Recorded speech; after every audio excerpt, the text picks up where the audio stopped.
can we explain the great divergence in economic history? Imagine two countries starting with similar resources and populations, yet over centuries one pulls ahead in wealth and living standards. That's what the great divergence is all about. It's a big question in history and economics. Why did Western Europe, especially Northwestern Europe, grow so much faster than parts of Asia like China and India? To understand this, we need to look at how economies grow and measure that growth over time. Economic growth is simply the increase in what a country produces, often measured by gross domestic product per person.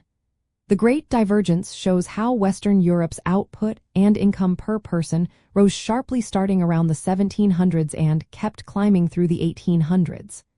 Meanwhile, many Asian economies grew more slowly or even shrank at times. One key factor is the Industrial Revolution that began in Britain around 1760.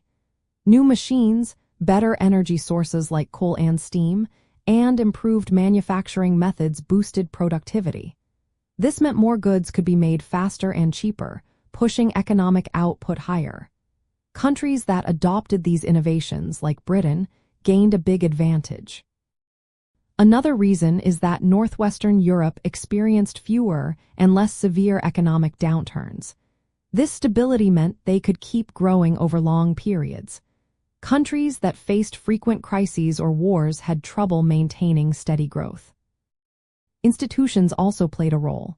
European countries built effective trade systems and colonial empires.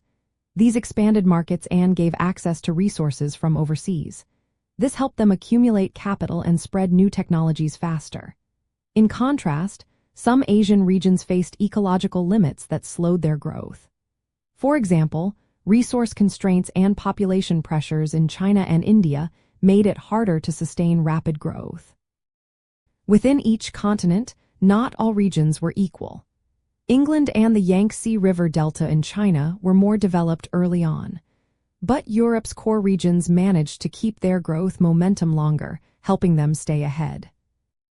Advances in transportation and global trade also made a difference.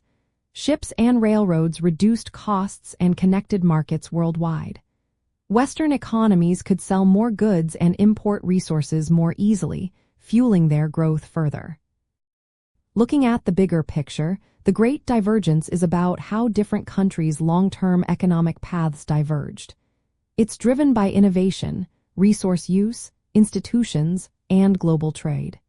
These factors show up in measures of output and income, revealing how Western Europe pulled ahead over centuries. Understanding this helps explain why some regions are richer today and how history shaped modern economic differences. It also helps us see how countries can catch up, as some developing nations have started to do in recent decades through technology and globalization.